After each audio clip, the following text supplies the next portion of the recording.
Ayomide here, and you already know what time it is. We're back for another episode of the World Without People podcast. More voices, more real stories, and even deeper conversations that challenge the way we see the world. This season, we're peeling back even more layers, exploring life, love, purpose, and the beautiful complexities of the human experience. New guests, fresh perspectives, and of course, the same unfiltered, soul stirring energy you love. So, whether you've been rocking with us since day one or you're just joining the adventure, welcome. Grab your favorite drink, settle in, and let's keep the conversation going one unforgettable story at a time.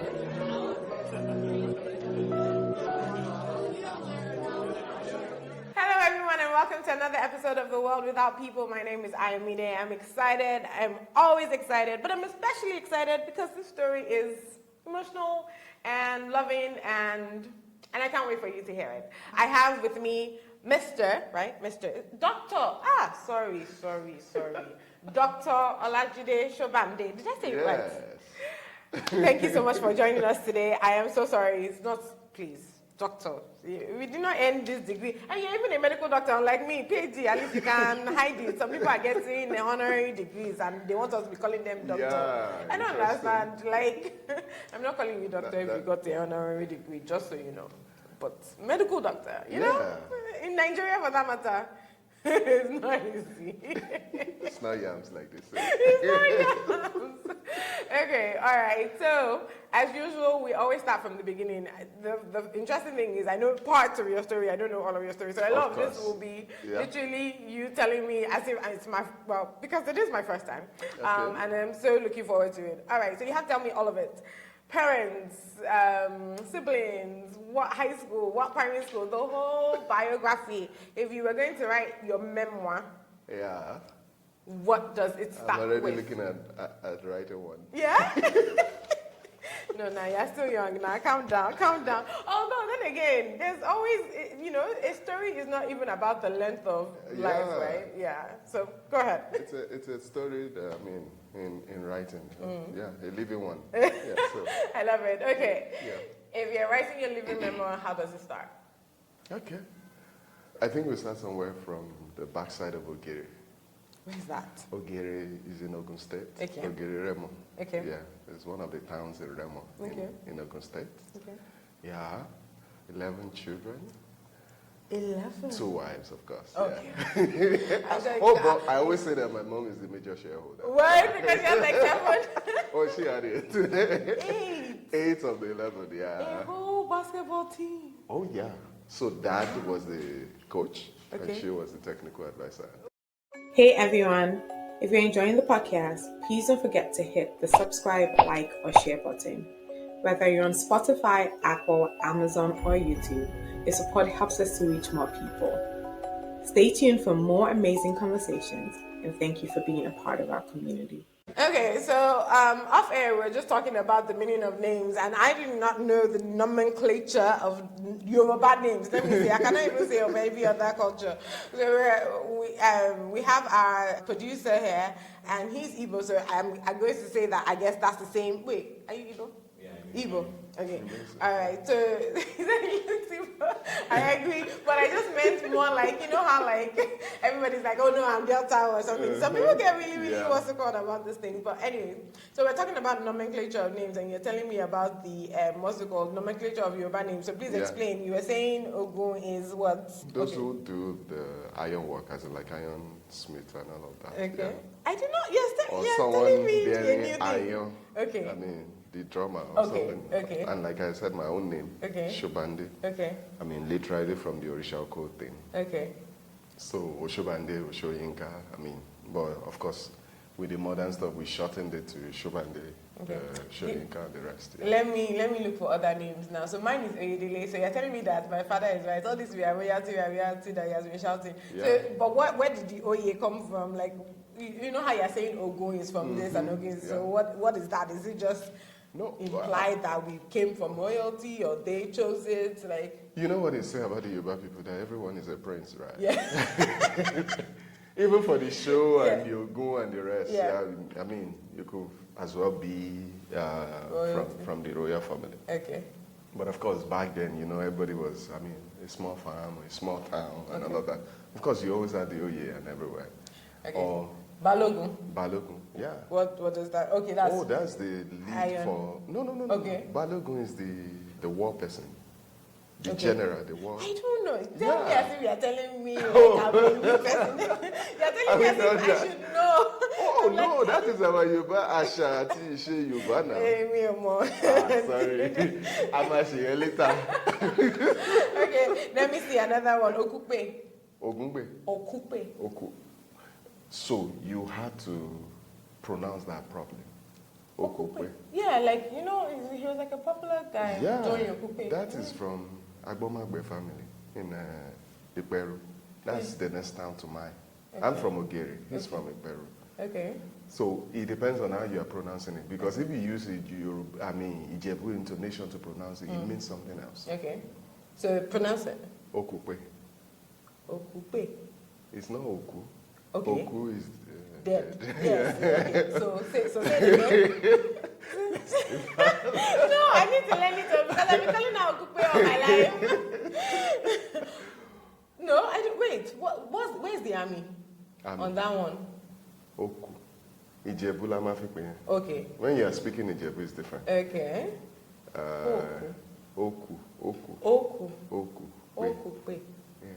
Okay. And That's then what different. does it mean? Let's not get it. I don't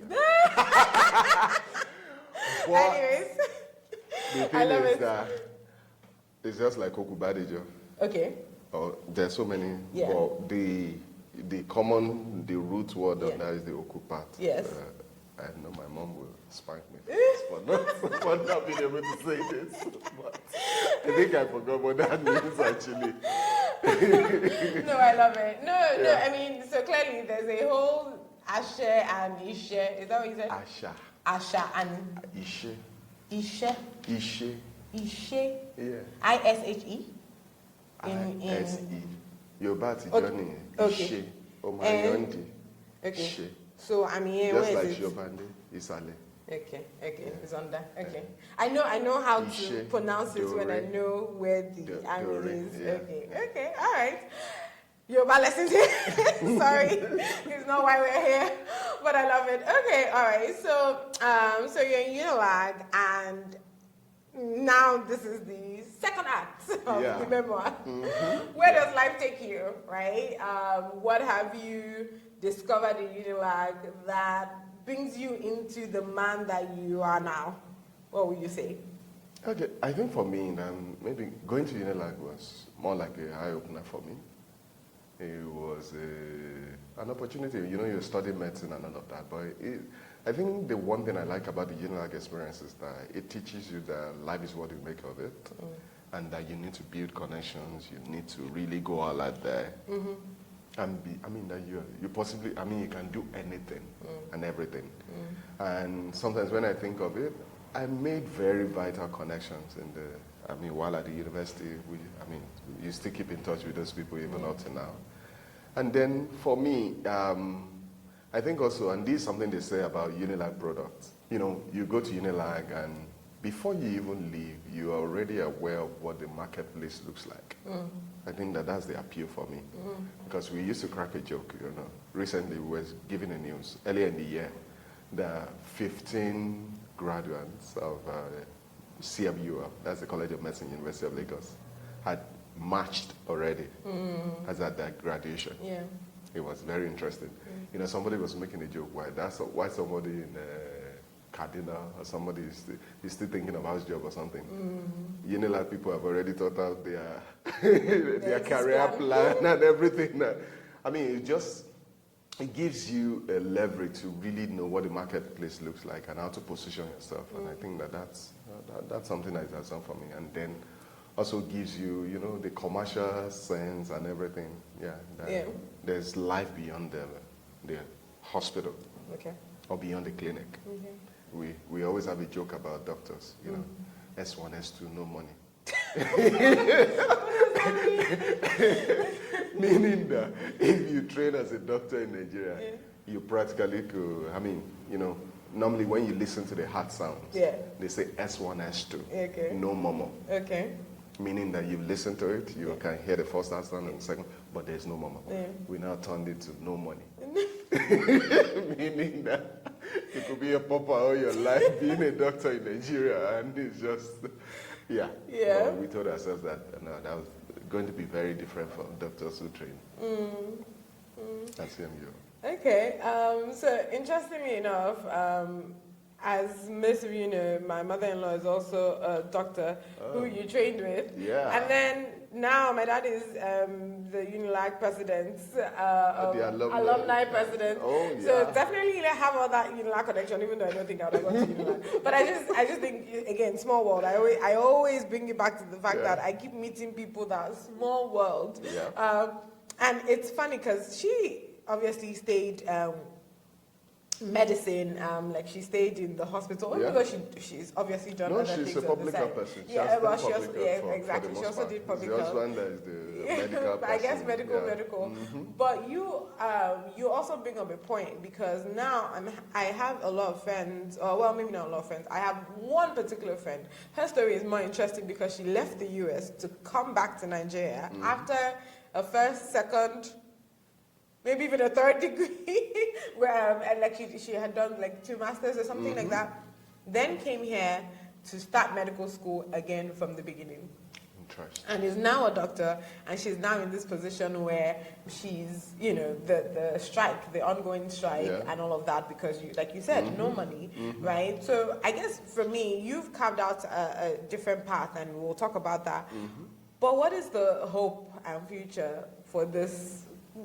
For our doctors, because we keep wanting people to go to medical school, and we still don't seem to have an answer. If you, however many years ago, is now, we're still seeing what you were joking about, however many years ago. Well, I think it cuts across the entire sectors. I mean, if you look at it, the Nigerian stuff. So I think if we are really going to make a headway with that, we really need to be sincere as a people.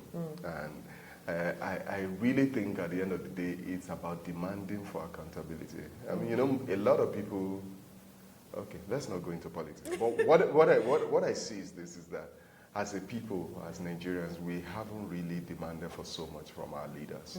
And I think the day we'll finally wake up and realize that we are the one who actually hold the power. That's when we begin to ask for things. Because I can tell you a funny story, something I heard recently.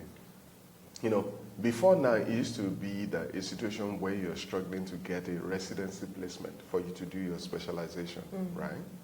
But now they are practically begging doctors to even apply. Because people are not here. People are finishing and are planning their JAPA. I mean, as you are finishing, you are planning to JAPA. So it's more like we're just training for abroad and not training for our people.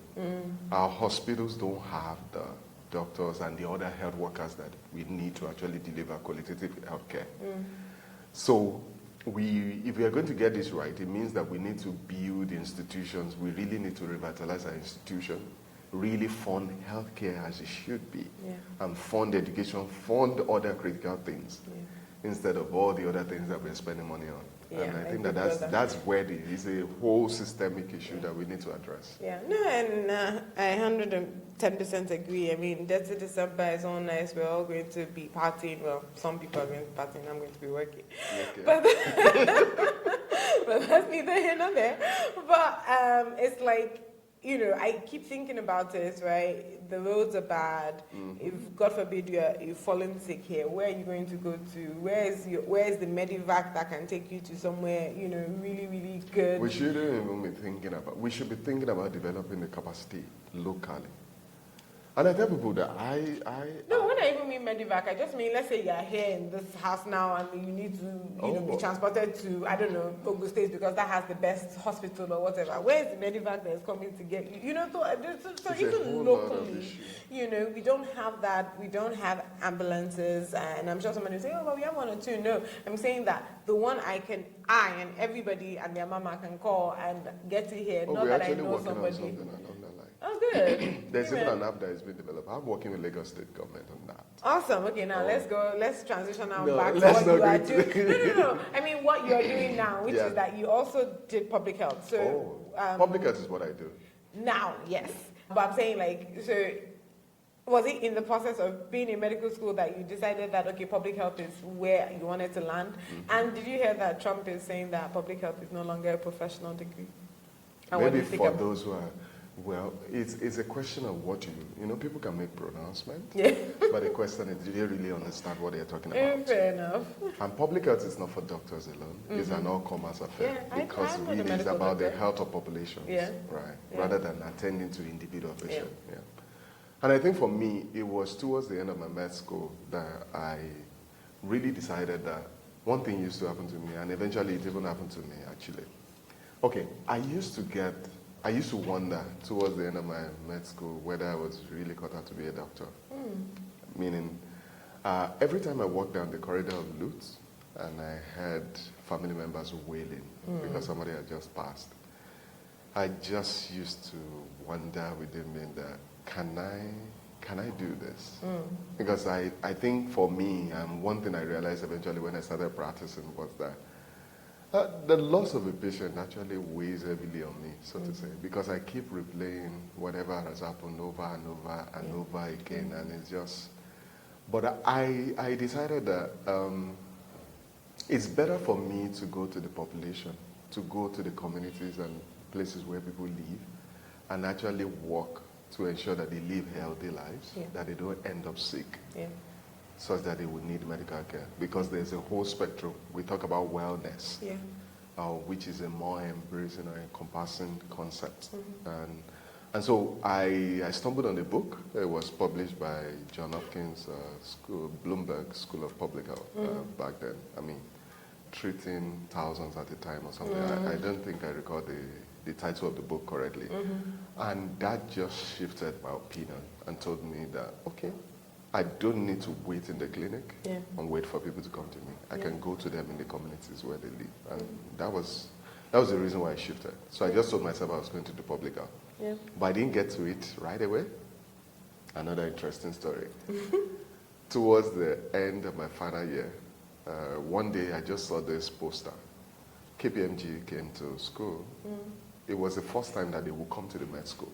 Normally they go to recruit from the main campus, but you know the College of Medicine was somewhere.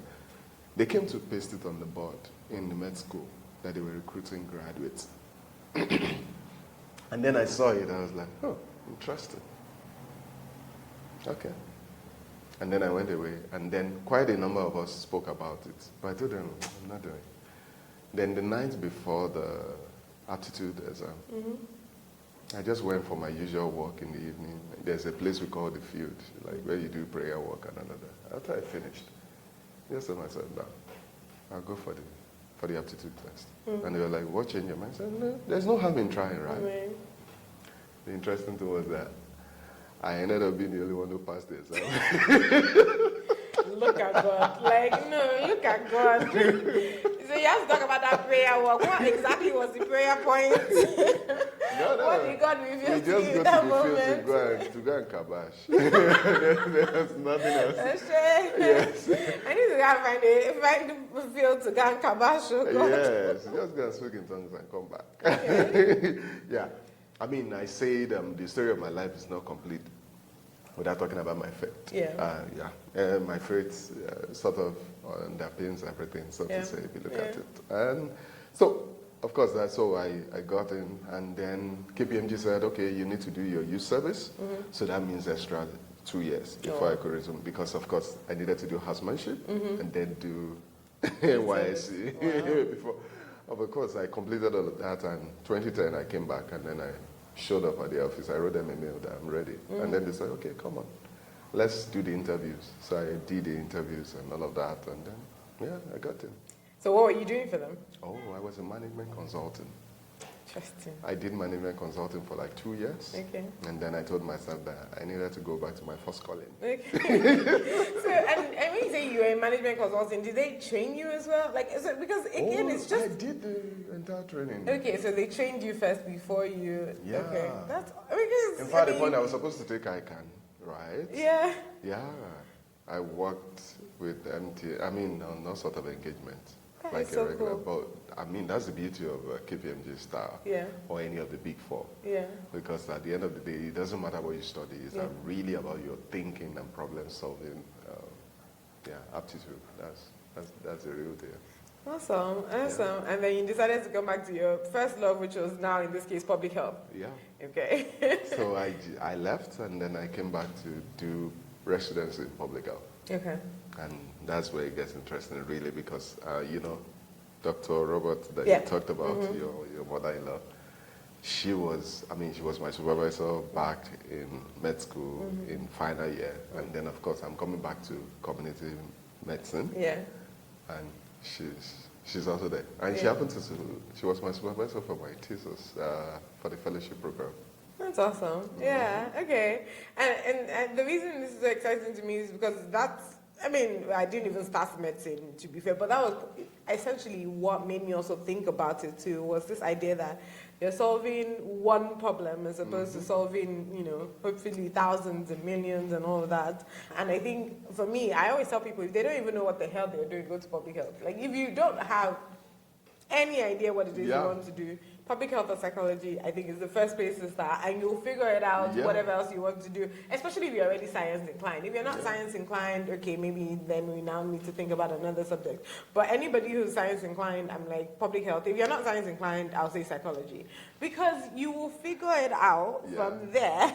I think for me, it's the systems thinking approach. That's what it is in public health, right? And because you basically use that across, almost every sphere. I'm telling you. My mom keeps saying, oh, you should do consulting, and I keep thinking, I don't really want to do it. But I've always understood that my strength is in strategy, operation, systems thinking, like what's the process? I always tell people everywhere I go, if I die today, will you be able to do everything that I've done? Because I put a system and process in place where you can access, you can, move on, plug and play, and obviously refine and improve as needed or whatever. But I do think that's the greatest strength of public health. And so I really love that you did that. All right, okay, so without getting into too much about work, because it's our field, we can talk about it all day. We can talk about it all day. Now we're going to get into the personal a little bit. Yeah. So I know where we're going with the story, but I think now I want you to start from the beginning in the sense of, Unilag, what was dating like? Dating? Yes. I wasn't thinking about dating. What do you mean? In Unilag? You didn't date in Unilag at all? No. Interesting. No. I tell a funny story. Yeah. My background.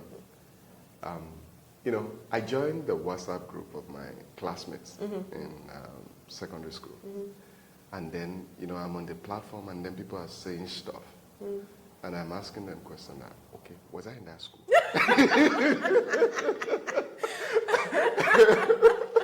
Because I had a tunnel vision about what... That one is, I don't know anything from secondary school down, I don't remember. I barely remember folks, and it's really bad. I just thank God that I can recognize people by face, because they tell stuff and I'm like, no, I wasn't aware of that. It was like the Buhari kind of, sorry, I didn't know about that. Even now, I don't know about it, I'm telling you.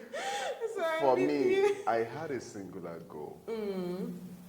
And my goal was, I needed to break out of wherever I was coming from. I needed to make it in life. And that was mine.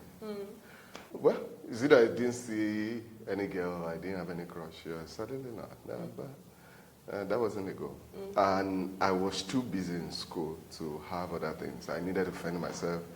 I did at least 3 businesses. I was a leader. As a proper negotian. Oh, no. Well, I would say I'm a negotian. I came from Ogun State. But I mean, the Lagos hustle of things. The Lagos hustle No, make I just wanted to make it.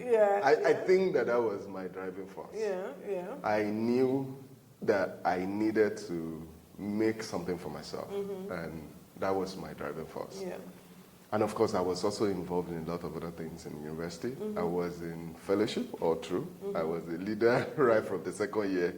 And so it left very little time for me to do any other thing. Yeah. So girl was not, it wasn't an equation. Okay, so when did girl come into the equation? Oh, that was housemanship, yeah. Housemanship. So this is a housemanship NYSC. No. You The said one you do where you do your first, I mean, you know, when you finish med school, you're supposed to work for 1 year under the supervision of someone. Okay. But that was the one you said you had to do then NYC before you went into KPMG. Yeah. Okay. So this person then ended up being your wife? Yeah. Huh. Wait, okay, hold Although on. there were other stories in between. Okay, hold on. First of all, so before now, right? Yeah. I'm using stars to calculate your age. What you're in your 20s. Had you dated at all? Ever? No. I mean, Interesting. no, of course I had female friends. No, I know. I But mean, I like, you know how mean- that teenage, like, I Oh, want to as in kiss having you, I a want to- girlfriend? yes, like. Oh, no. You remember I was a fellowship leader. That's what I was saying. So, okay. I took it seriously. I'm wanting you to say it for the men them and for the people out there that you should take your faith life seriously, number one. Number two, you don't have to be all over town. Thank you very much. There are Gen Z's people looking at me now. I wasn't thinking of that. You know, it was much later when I got older and then I was reading stories. You know, people come to you and then they tell you stuff. And I'm like, no. In my head, I didn't have time for any girl. I wasn't interested. But the question is that why do you even... Well, maybe I followed It's okay. I followed the biblical stuff about... The teaching was, if you're not ready for something, you don't start it. Yes, the Bible is clear. Do not awaken love until you're ready. Well, it doesn't say until you're ready, but it says do not awaken love until It didn't the right mean that I time. didn't find a girl that I liked or that I wasn't talking to someone or people or had ideas in my head that I could potentially go out with this person. But the truth was that was the least of my concern. All I wanted to do at that point was, and of course, there's the teaching about avoiding sexual impurity. Of course. Impurity and all of that. And so I took that seriously. And I think it saved me loads of headache. I'm sure. And helped me to focus on the things, because people then come to you with stories about how they started having sex at this age and then they got derailed. And I'm like, sorry. I didn't have to think about that at all. No, and I definitely agree, and I do want us to stay on that point a little bit. I used to tell people it wasn't even because, I was a virgin or anything, but once that happened, I realized that, no, do you want to derail your life? Like, where do you want to go? What do you want for your future? And I tell people that for 10 good years, as an adult, in my prime of prime, I did not talk to anybody. I was not ready for any nonsense. I'm like, don't stress my life. So by the time I also met my husband, I wasn't coming with baggage. My heart hadn't been broken. I wasn't, all these emotional things. It's one there are of the things you are not, when you are not ready for them, there's no point in starting. Do you understand? Yeah. So it made life a lot easier for me.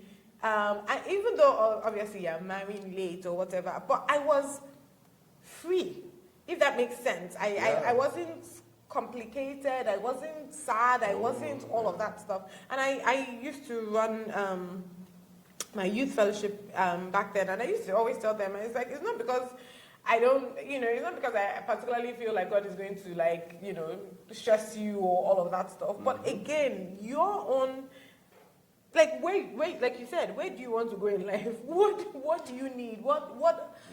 What is going to help you succeed and be free in your mind, more importantly? Because I already feel like as a first child, right, I had responsibilities. I had my siblings, I had all of that. You as a man, you have these responsibilities that you already feel like you're going to have or whatever. Why complicate it until you're ready, until you also have somebody that partners with you? Most people don't have those kind of conversations. But I think what really helped me to get that kind of vision of myself, I think it had to do a lot with the secondary school I attended, and then the stories you hear and you take it to heart and the conversations you have with your parents.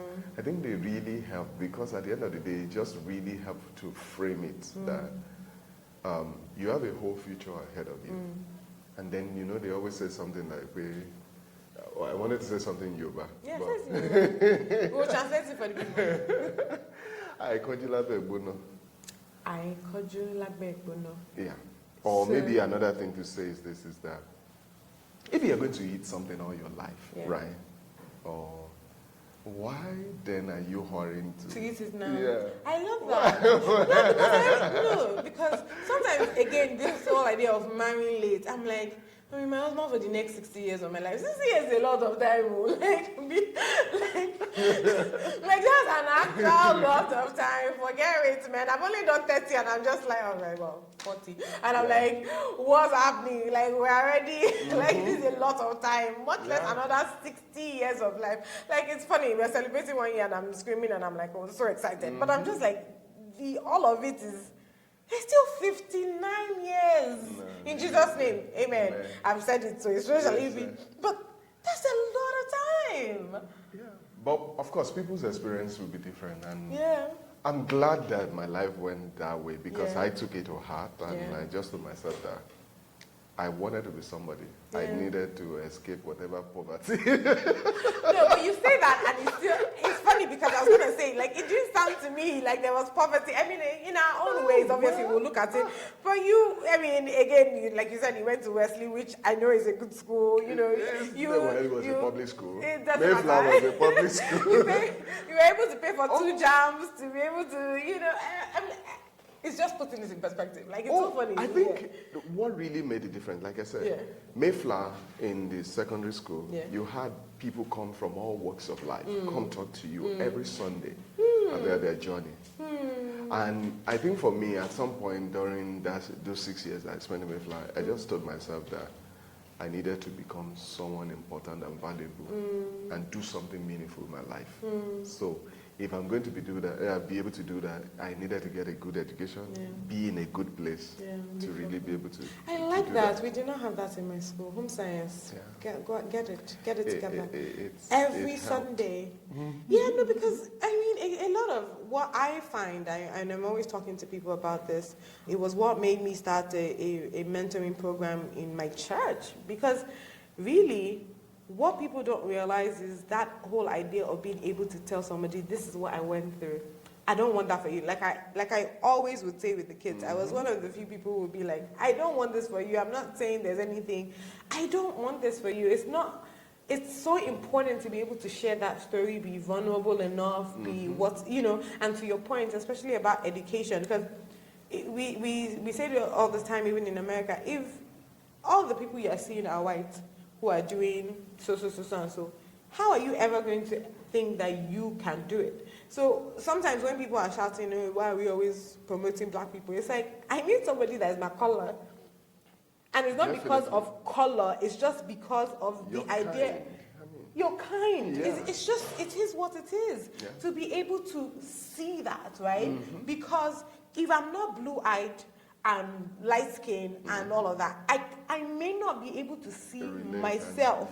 So, you know, this whole idea of, you know, your hair is as nappy as mine is, and you understand that I have shrinkage on my hair, or you have acne the way I do, because if yours looks like freckles look cute. Mine doesn't necessarily look cute. It's not the same. You know, that kind of thing. So I think for me, just really being able to hear that there was a place that understood that mentality of mentoring, I think is very, very important. And again, just in case anybody's listening and you have a school or you have something, or you have just younger people around you, one of the things we do here often is that, you know, whoever is around, they'll be like, oh, I want to ask you a question. And I'm always happy to answer, even if I don't know all the answers, is because I understand that if they're asking, it helps open their mind to possibilities, and it's really quite important. Anyways, I love that. Okay, so you were focused. Okay, so husbandship comes. And then you meet this person that will end up becoming the love of your life. Yeah. And tell me a little bit about that, I guess, up until where we are now. Well, it was a Tuesday clinic. You remember? No, oh, that's I was sitting in the emergency room, Lagos Island Maternity Hospital. Okay. Yeah, and she came and she basically was asking about the file for her sister. Her sister had given birth. Okay. Well, that's in hindsight. I didn't know that. Okay. I was just sitting down doing my work. Okay. And then she came and she asked me. And then I didn't take note of it. Okay. And then I saw her the following day again. She was wearing a white skirt, flowing skirt in the hospital. And I was like, hey, young lady, you can't wear that around here. This is a hospital. You're going to carry germs home. That is so cool. And she was like, oh, really? Okay, then I should change that. I was like, by the way, can I get your number? As in, just in case I need to call you about my sister. She's upstairs. Okay. And then I said, okay, yeah, why not? Of course, fine girl. That's how you give her the number, okay? So if she was not a fine girl, you would have given her the number. I don't know. This life, thank God. Be a fine girl, God help us. I didn't. But of course, I mean, she was just too, too fine too. Of course, I mean, and then we got talking. And of course, at some point, maybe we just sort of lost contact and all of that. And then I went for my youth service, and yeah, I think towards the latter end, I came to Lagos, and then I saw her again, and we kicked it off from there. Okay. Yeah. And the rest they say is history. Well, in this sense, okay, it's history in that, okay, how long between then, how long after youth service did you now guys get married? I saw her in 2008. Okay. That was we got married March 2013. 2013? Yeah. Okay, so you dated for? Yeah, it wasn't like we were dating. I mean, of course, friends initially, and then at some point we said, okay, let's take this enough child. Of course, in between, it wasn't like I didn't date other people. Of course, I mean, I said I lost her contact for some time. Yeah. And then we got reconnected again when I got back to Lagos. Okay. And then, yeah. And then she was the one. Yeah. How was she? Just curious, what made her the one? What made you? Because again, given your own, focus and all of that, what made her the one? I think one question I've always asked, and of course I say my fate again. Yeah. Right? I've always had this idea that if I ever wanted to get married to anybody, that I wanted someone like my mom. Interesting. Yeah. Okay. So it's not a myth when we say that men marry their moms. You can say that. Okay. And what about your mom? Okay, when she died last year, right? Oh, I'm sorry. It's okay, yeah. And I was trying to pen the tribute, right? I think at the end of the day, after so many versions, the one thing that I eventually opened it with was that scripture in Proverbs 31. Okay, yes. Many daughters have done well. Yes. But you excel them Yeah. all. Is the strength her strength for me beyond anything else, right? Paying attention to your family, going all out to compliment your husband in every way, and having something doing, right? And I mean, she's just a no-comer in every sense. And I think at the point when I wanted to decide, or when I came to the conclusion that I was going to get married, I knew within me that if I was looking for a woman, it was this particular type of woman. And I think beyond and above even the strength of character, I mean, is, when they say someone has a good sense, I think that's the thing I love the most about her and what I was looking for. Because, of course, I told you that my dad married 2 wives, right? It's not funny when you're in a polygamous family. You have loads of issues to deal with. And for you to be able to deal with it and even take on the children of the other woman and nurture them as your own. That was something, I mean, it was all the attributes of what you call love. I mean, someone, not that she didn't have her own feelings, she did, yeah. But if you are patient and kind enough and you are able to accommodate others, we always had people in our home. So when we cook, imagine that you're cooking for 13 people already, and then you have to cook extra. Because we always had visitors, we always had people living with us in addition to our own number. It was a very big family.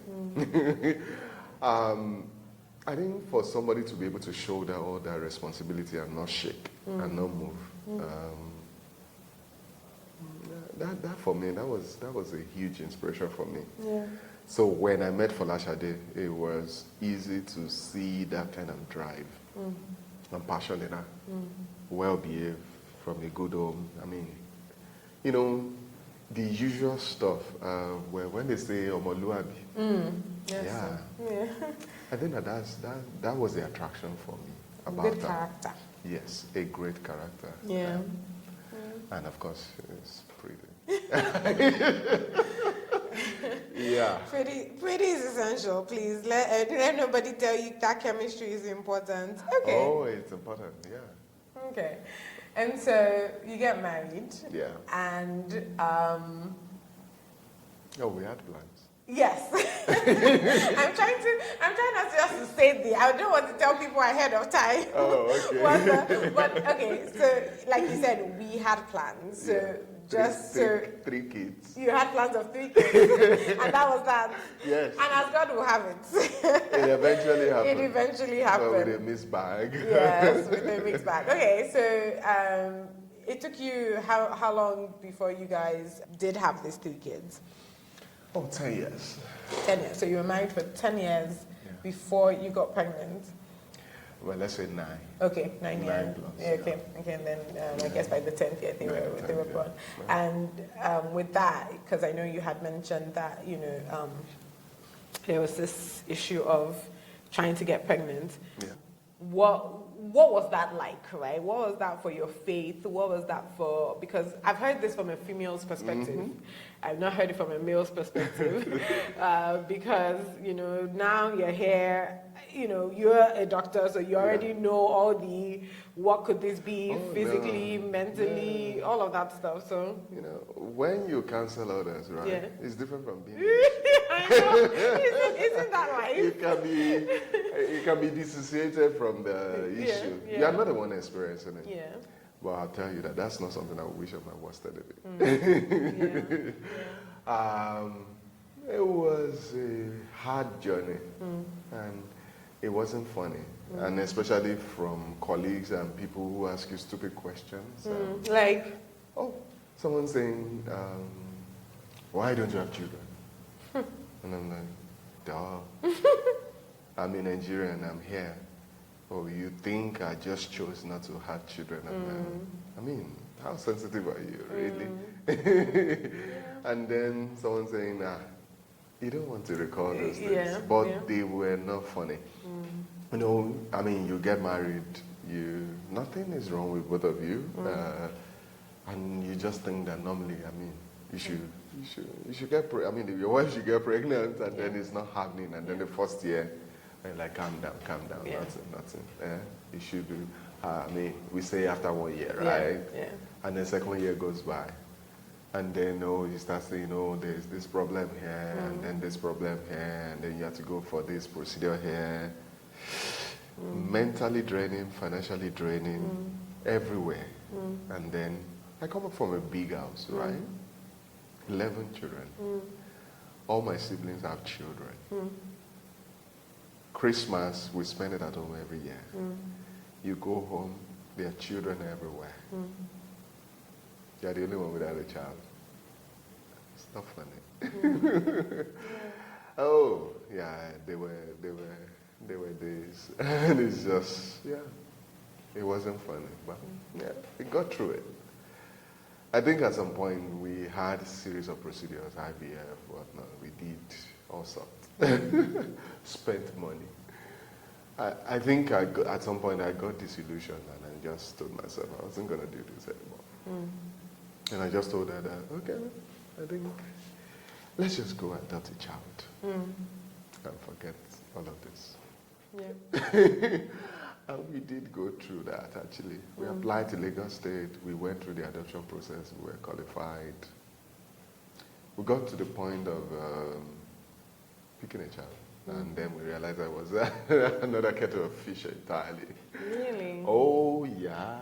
You get the introductory letter to the orphanages and the rest. And then you realize that it's not just easy for you to just pick a child. And there's a whole system around that. That's a topic for another day. But I think it was more like, what they say, that thing about the grief process. Right? we sort of went through that. And I think we sort of came to a point, or I decided that these children, just leave them alone. Just leave them. So I think I mean, practically I told her that we needed to be more pragmatic, so to say, that as I see it, that the solutions are just sort of, okay, is either I get surrogates, Yeah. or we get, we adopt, or we just know that we're not having children. Right. Yeah. And so I think towards the 7th year, I said, please don't bother me about any artificial fruits or anything again. I'm not doing anything again. Let's just enjoy ourselves. Yeah. And I don't know. Maybe in retrospect, sometimes when I think about it, I just thought to myself that maybe we should have tried again. Yeah. Yeah, that's the voice of regret talking about. Yeah. That makes sense. But I think eventually but what I did notice in looking back was that I think that the latter years were truly the happiest ones, because I think at some point she also gave up on it. But then, of course, family came in again and they were like, stop. So she said we should try again. But the interesting thing actually about this one was that we did it one time, just one trial, and it happened. And I'm just like, I don't understand. Yeah. We've done this 3 times. We failed. I mean, the first one took in, got aborted. Second one did not do. Third one, nah. And then I said, we're not doing it again. And then somebody said, let's just try it once again. Yeah. And it just worked. Well, yeah, it was an interesting journey anyway. But of course, when I look back on it, sometimes it's difficult for me to be able to, I said we had plans. But those plans didn't materialize. I'd already pictured the kind of naming ceremony we were going to do. And all of that. But that didn't happen. Yeah, because she died 2 days after. Yeah. And the interesting thing, she died on our wedding anniversary. No. Ooh. Yeah, that was. You didn't tell me this before. I didn't say that. I do usually say that. Wow. Yeah. Wow. It was terrible. Yeah. So more like a situation where you are so happy about the bundles of joy that you just got, and then at the same time, you have to deal with the loss of your one and only. Yeah, it wasn't a fun experience. When people ask me that, how did you get through that? Sincerely, I tell them that I don't know the answer. I meet people and they tell me that you're very strong, and I just look at them and say, I don't know what you're talking about. Because, the thinking was that even when when we eventually got pregnant, we didn't tell anybody. Yeah, because we were hoping that this would be a surprise, right? Yeah. And like I said, I think we ended up getting surprised at the end of the day. We were the ones who got surprised. I don't know what I'm supposed to say, but it wasn't. Okay. It was something to be happy about, but it was also something to be sad about. But I think for me, when I look back on it, and as I was, thinking about it coming here, someone said something to me, which was, I think, was really instructive, and I would say that it was a really difficult time for me. Yeah. It was more like, someone asked me that, I hope you didn't lose your faith at some point. I was like, nah, it wasn't about that. Now, if there was anything that carried me through, it was more about my faith, actually. Because, sometimes you tell people that you experience the comfort of the Holy Spirit, right? And I can tell people that I experienced that firsthand. Yeah. Because you look at the story, you look at everything, and I'll say 2 things got me through, right? I'll say the comfort of the Holy Spirit and, of course, gratitude. Gratitude in the sense that even when I had all the questions in my heart, it was a question of still thanking God. Because that scripture makes us understand that we should thank God in everything. In everything, Yeah. through every Good circumstance. and bad. Yeah. Although God is not the author of bad, Yeah. but bad has happened. Yeah. We thank Him, Yeah. and He's glorified through it. Yeah. Yeah. So, Thank you for sharing, by the way. I had all the questions, that's how I was trying to look at my phone, but I think you kind of also really touched on it. You know, because I think at the end of the day, one of the things you said was, you know, even enjoying the last few years, right?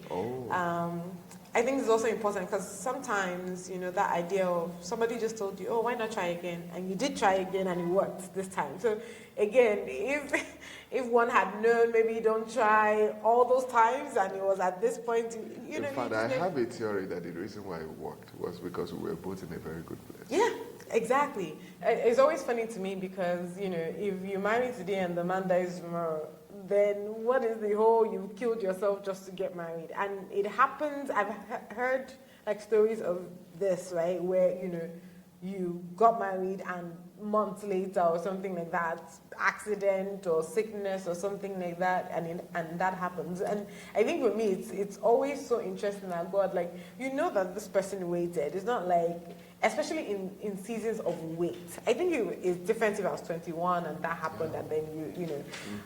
But in seasons of waiting, of actual waiting, and then you don't even get to enjoy it. I always tell people sometimes, you know how like, the flip side of, oh, you waited to get married and you're a virgin, and then you get out, you're just like, well, I could have just been playing around, like, God, what is this? Like, how does this work? That's not how God works. That's not how it works, but it's so interesting because, again, He allows these things, right? Like, or at least He kind of, permits it. It's kind of like Job's situation, right? He's like, go and try my son. He's going to be all right. It's like, I don't want to be all right, God. Like, I don't want to be your strong soldier. Yeah. And so how did you have that conversation with God? Or were you like, God, it's okay. Thank you for choosing me as a strong soldier. No, it wasn't. I don't think I had it. My conversation is, God, I want to have children. Yeah, I mean, and you've said that none shall be barren among you. Yes, sir. So that's essentially the conversation. Yeah. You're going to turn this around, and I make confession and affirmation about what exactly will happen, what my children will be like, and all of that. And the waiting moment can be, it can be tasking actually, and especially when you combine that with all the medical procedures and whatnot, not fun. Yeah. But I think at the end of the day, what God made true, and it was just the fact that, number one, I learned to be grateful for whatever state I'm in. I think it tied to me. So I think that was my anchor. And also the fact that I'm very sure that God is good, always. Yeah. Always. There are things that I know now that maybe if I'd applied them earlier, maybe I would have gotten a different kind of result, but that's in the past. Yeah. But by and large, I would say that even despite all the waiting and everything, being married to Olajide was a quiet, we wanted children, but it didn't happen quite the way we wanted them, but I actually enjoyed being married. It was fun while it lasted. You know, it's more like you are with your kindred spirit. Your type. And we were alike in many respects. We really complemented each other. But it was tough. Oh, it was hard. We had our days. You know, when people ask me, oh, what about marriage? I said the first year was was the most difficult. And I thought people said that, well, for me it was the most difficult. After that we sort of just settled in and got along well. And then of course dealing with infertility and all of that. But I think at some point we just said, I beg, guy, let's just enjoy this life and move on. Do what we need to do, and when they come, they'll come. Yeah. And they came, and now there are about three. Yeah. Got 2 girls and a boy. Wonderful. We thank Wonderful God. gifts. We Yeah. thank God. And like you said, I can imagine that just seeing them every day, though, as they grow, as they maybe look like their mom and you know, exhibit things like their mom. I'm hoping those are good reminders for you. Oh, I've decided that I'm looking at it the positive way. Yeah. You know, someone asked me that I hope they don't remind you in a negative manner. And I've never thought of it that way. Yeah. I see them as the continuation of our life. And I'm happy to embrace them and nurture them the way she would have if she was here. Yeah. Okay. All right. Well, if we could go on and on about all the details of all of that, but that's neither here nor there. Now, obviously, you are a single dad. Yeah. Has I don't want to say the dating life, but what's the future? What is the future that you see for yourself? Oh, what's the future? Oh, really? Oh, on many fronts. I mean, this is a new version of my life. Yeah. I see myself being a great dad, raising very godly, humane, balanced, whole humans. Yeah. Of course, I'm going to get married again. Yeah. I like it. Hear us very well. I'm planning to get married. Amen. Yeah. Soon. Amen. Yeah. We're writing it down on paper. What God cannot do does not exist. I definitely am planning to get married. And like I said, I think that this is a newer version of me. I've got a second chance at life. Yeah. And I'm taking it with both hands and just embracing it. Yeah. And everything is new. Yeah. I think that's one thing because, someone told me, said, go back to God and ask him questions, right? And let him answer you. And I wouldn't say that I got any answer specifically, but I got a word. And it's just a question that I think it's the new stuff that I said. Yeah. He's doing a new thing and I'll see it. Yes. And I will know it. Amen. I'm seeing it. I'm embracing it and living it. Yeah. It's been great being a dad, being a parent. Yeah. Yeah. What's your favorite thing? I don't know how to say it, but I think being a parent really has taught me about God. God is my father. Yeah. Yeah. And I'm understanding fatherhood better than ever before. Yeah. Yeah. Because the emotions that goes with it and doing everything that you humanly can do to provide, to protect, and to ensure that your children have the best that there is to have. I don't know where that came from. But it really just made me understand how God feels about me. And the fact that that it's not like these children did anything special to warrant that kind of emotion from me. It came out from nowhere. And I just feel that that's the same way that God feels about me. Yeah. And I think that liberty has really transformed my life. Because now I don't see God as someone who is trying to punish me or is after me. I see him as having my best interest at heart. And on the lookout for me at all times, even when I'm going the wrong way and is pushing me back to the right place and keeping me safe, safeguarding. Yeah, that's my biggest takeaway. Okay. That God is my father and that he's absolutely looking out for me. I love And that. I'm doing the same with my kids. I love that. Yeah. Okay, so we're getting married soon. Yes, I am. This is a new version of you. Yeah. I love it. And I'm so grateful for you sharing your story. I know it cannot be easy. Obviously, it's, quote unquote public. Yeah. But I do think that one of the reasons why we do this is we want other people to maybe not even be able to step in your shoes, but people who are going through the same thing can hopefully learn a few things from you. Just in case someone reaches out and they want to talk, are you available? Like, no, I mean... Oh, I do. Yes, because there I might be people actually that do. maybe are going through this, or Sure, they will sure, want to... I do. Okay, all right. I So actually do. we'll connect you. Do you have social media? I don't think you have social media. I'm on social media, but I don't post. Okay, well, we have to tag you, so you're not have to share with us. We're going to tag you. You're going to help share the episode. No, I'm looking no worries. at you. But just so we can find a way to connect you. But either way, that means just reach out to us and let us know that you want to speak to him, and we'll definitely make that connection. Also in public health, Unilag, he does some things, we didn't talk about it, but real estate. Oh, yes. Yes. Real estate, that's my stuff. public health consultancy, that kind of stuff. Yeah. We definitely reach out as well. All right, I want to let you go because I can talk for 2 hours. Well, I can listen for 2 hours. Let me say, I have all the questions in my head. But we do a rapid, quick this or that to know just a little bit more about you that maybe you wouldn't have shared normally. So, eat healthy or go to the gym? Eat healthy. Okay. Morning person or night owl?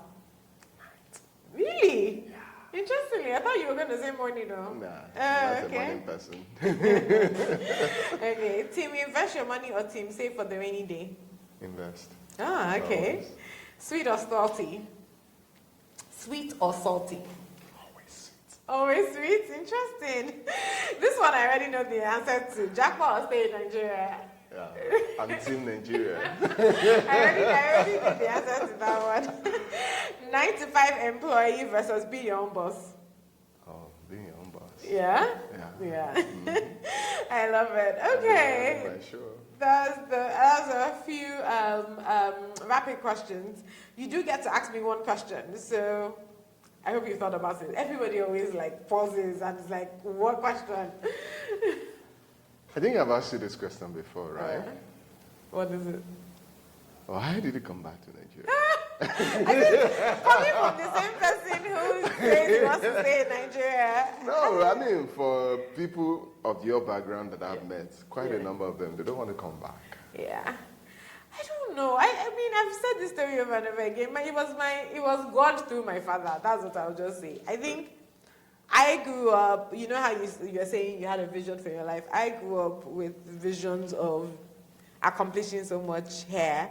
I wanted to be the Minister of Health in Nigeria. That was my 13-year-old vision. So I think if at 13, I was already thinking that way. And I think I'm a little bit like you in that I was tunnel focused. So I was tunnel focused as I was going to America, that I was coming back to do just that, right? And I think my father didn't even help, his Team Nigeria. I've always told this story on the plane. He's telling everybody about Nigeria and Nigeria. I said I wanted to change my name officially to Ayomide. What do you mean? They call everybody else's name. They will call your name. They didn't call my name. They still end up calling me Buki like Cookie. Because nobody is saying Olubuku. I always insist that you call my full name. Yeah, but yours is like Olubuku, 16 letters. Have you ever many letters on it? I will spell it for you. I break it into... It's not possible to break. Let me tell you how bad it is. Like most forms in America cannot take my full name. Like my first name. Yeah. Like my ID, my New Jersey ID does not have my full name. It cannot... It ends, I think it's Bukun. It doesn't have the OLA. Are you serious? I'm not joking. Oh my God. I'm not joking. It's true. So again, right, practically for me, going to America, I was like, big deal. Now, don't get me wrong, I love my names. Anybody that knows me knows I use all my names. Moyosola is still the name I'm sure I'll use as a parent. I'll be like, oh, this is my new Moyosola. the new version of me. But, I don't know. So I think it's that. I think it was helpful that my siblings too wanted to come home, even though now 2 of them are away. But my sibling, my brother, the one immediately after me, is also home. My sister, she went to undergrad here. So and then worked here a little bit. Before. She's a little jaded, I'm not having it. Like I'm not, like it was that experience. my baby sister, well, she's not my baby sister, she's the third, but she's also very small, very tiny, and she just feels like the way especially Nigerian men and older men in her profession, which was law, the way they treated it, or which is law, the way they treated her, and she, that kind of thing. So for her, I think if she didn't have that experience, she wouldn't even, again, naturally, just because of who her family is, I think she would have been back home. And that's why sometimes I always say experience it also matters. Even experience and also outlook, right? Like you now with this experience still saying, I chose to be grateful, right? Because some people have that similar experience in Nigeria and say, no, I still choose Nigeria, right? I still choose to, But there's also, I always think about it for her, that maybe the idea that, we were there. So it's like, me, I wouldn't have been suffering if I was there. So that helped increase the jadedness of Nigeria, you know what I mean? As opposed to the fact that you're here and maybe that's all you know because everybody is going through the same thing. But I also personally think that I love America. I love the systems and everything that it gives. But I was too comfortable, and I don't know that I like being comfortable, apparently. Why? Because I think for me, I was too comfortable. I think I've said this story before. When I came here and we finally got our place, and I'm sick, so somebody's like, oh, let me help you go and cook. Where's the gas? And I just thought, what do you mean, where's the gas? Welcome to Nigeria. Do you understand? I like to think that I'm a smart person. I've gotten all this education, and the fact that I didn't even think about gas, I still feel very stupid till today. But it made me realize that I am in a different environment that challenges me to solve problems. So now, we know in this house that gas must not finish. Like there must be a second thingy of gas. Right? That's how we roll around. Do you understand? So just having all of those, you solve problems daily. There's nothing about being in Lagos that does not mean something. We need to do better. No, I don't disagree, and I think I hope to be able to play some part. I've only been here, give or take. I like to say that it's not a full 1 year. Let's just say 9 months because I've been in and out. But I'm still looking at, what is the problem I want to solve that is not just financial as well, right? For me, system issues. Yes, for me, don't get me wrong, I want to be the richest person because I want to do philanthropy, but I also want I want my impact to be that I've provided solutions for people. And I think for me, in America, I wouldn't have been able to do that. Things were already easy. Anything that I was doing that was solving a solution was more just a job to make money on the side, as opposed to knowing that it's real impact. So, makes sense. It's funny, people are so curious about this coming back to Nigeria, and I know a lot of people that have come back, actually. Mostly guys, to be fair. Mostly guys. Not the ladies. Yeah. But that's because Nigeria makes it hard for ladies. You can't get a house on your own. You need a cosigner. Yes. If you buy your house, nobody's going to ask you that. Well, maybe I guess if you buy a house, if you are leasing, you can't do that. No, but if you are talking about the ghetto, if you are in Lekki. No, I'm telling you, this place that we live in, if you see the questions on the stupid form, are you single, are you this, are you that, if what's it called, you needed a guarantor, I'm telling you, I'm not even, this is not, maybe they said, to be sure that you can pay your money. I don't know, but that's funny. It's not just that. Apparently, there's even this idea, and I've heard it in many, many stories, this idea that if you as a single girl, will guys be coming to the house? Like, what is your own problem with, am I not paying your rent? What's your own question with how I'm living my life kind of thing? Like, I think some of that, obviously the safety of it. I was talking to a friend of mine who's here, but who's, quote unquote a foreigner, she's from another African country. Imagine hearing all of these things that are happening in Nigeria and everything. Yes, it feels far removed, but you're still a foreigner, you're afraid. Desi December is coming, there's just that little bit of fear that men don't have. If my husband is saying that he wants to go out at midnight, I'm like, please, it's okay. Oh, they tell me that all the time. I take a walk in the evening, and they tell me that, why am I walking? Exactly, I'm like, no. So he's like, oh, well, when you're pregnant and you have craving, I said, if I'm pregnant and I have craving and you go out, that's when I will fight you. Because in my mind, it's like safety first, right? Like, those are the little things. Whereas, to your point, in America, I will enter a car at 2 a.m. and say that I'm driving a 10-hour trip and it was easy. But that's because, again, systems. There is 911 I can call, even not because there cannot be somebody that wants to kill me or whatever. But there's still 911 that I can call that can hopefully get to me in less than 5 minutes. Yeah, I have 767. You have what? 767. You have what? 767. So please call. Or 112. Really? Yeah, in Lagos. This one's 112. The number, emergency line. For what? For which one? I'm just saying, is it fire? Any is emergency. Yeah, it's a, it dispatches to, it routes whatever to whatever you need. It does. You try it. No, it's okay. 767 or 112. You heard it here first. But you see, these are the issues. These are some of my issues with Nigeria. There is no place that actually has this thing everywhere. I've seen all the churches. But have you ever seen the RS vehicle before? No, I've not. Or ambulance? No, that's what I'm telling you, I've not seen it. And let me just finish with this thought. I'm not going around Lagos. I go to work and come back. Okay. However, with that said, from here to, what's it called? From here to work, from Lekki to Ikoyi, every board is a church program. Every single board, every single flyer, every single, what's it called, is a church program. How about... I know, it's good, we're Christians, you and I are Christians, I like it. But where is that 112 announcement? Where is that 767 announcement? I've been in this country for 1 year and I've not heard 767 or 112. This is the first I'm hearing it.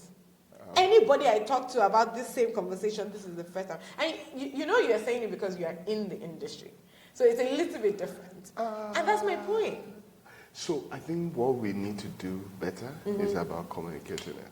This is what public health is. But I also think that there is also a bit about being curious. I'm not blaming people. No, I agree. I actually think... But I've asked this question to multiple people. And they don't know.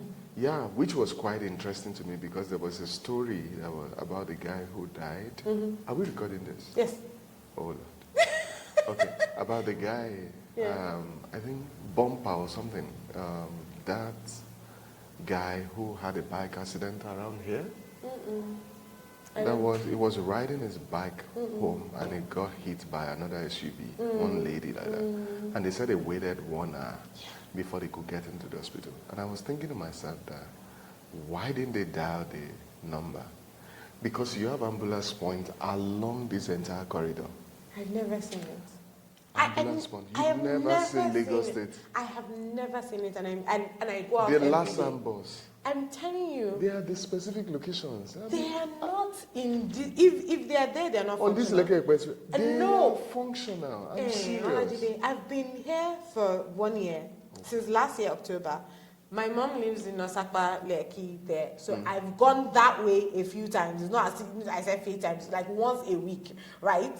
And obviously, like I said, the other way to Koyi, and I have not seen it. So what I'm saying is that that's also part of public health, right? Part of public health is that communication. It's like saying that there's an Ebola outbreak and we are not hearing it, right? 767 112. I've never heard of it. Oh. So you heard it here first. Please know that 767 and 112 actually works. Yeah. And that there's Lagos State, apparently, ambulance points around all over the entire state, actually. They are across all the major points. Okay. If you call that number and you need a medical evacuation, one will get to you. Okay. So do me a favor. Now, on your way home, I want you to count how many. I will send you the list of all the locations. Okay. Fair enough. Yeah, seriously. All right. And in fact, what they are even doing now is that they're working with the private sector to actually aggregate all the people who have ambulances. And there's even a super app connecting them. Okay. So if you have that app, depending on wherever you are, you can get an ambulance. Do you know what I think Nigeria's biggest problem is? Yeah. Is that the media is controlled by the government and we are therefore not sharing the information because there's no reason why this information is not available. In my next phase of life is one of the things I want to do. Okay. I will education about emergency services and instituting CPR education across all our education places. Okay. Yeah. Okay. I will partner with you on that. I think that's a very important thing. I'm going to let you go because my guys over here are looking at me like I need to wrap this up. Thank you so very much. Thank you for sharing your story. Yeah. I'm looking forward to having you back for version 2.0. And thank you everybody for listening, and we really hope you learned something. And as we wrap up this year, well, for those in America, happy Thanksgiving. Yes. To my husband, happy anniversary, because by the time you guys are listening to this, I think the next day is our anniversary, so that's kind of cool. And then, share, like, subscribe, all the good stuff. We have, I think, 2 more episodes before the season is over, and we will have completed season 3. Isn't that so exciting? I'm so excited. Next year, we're making money on this podcast in Jesus' name. Amen. All right, thank you, everybody. Bye. Bye. Thank you for joining me on today's episode. Just like you would share with friends about a great book you read, don't forget to share this if you enjoyed it. Connect with us on IG and Twitter at TWWPcast and get details on the website at worldwithoutpeople.org. And hey, remember to make loving others the story of your life.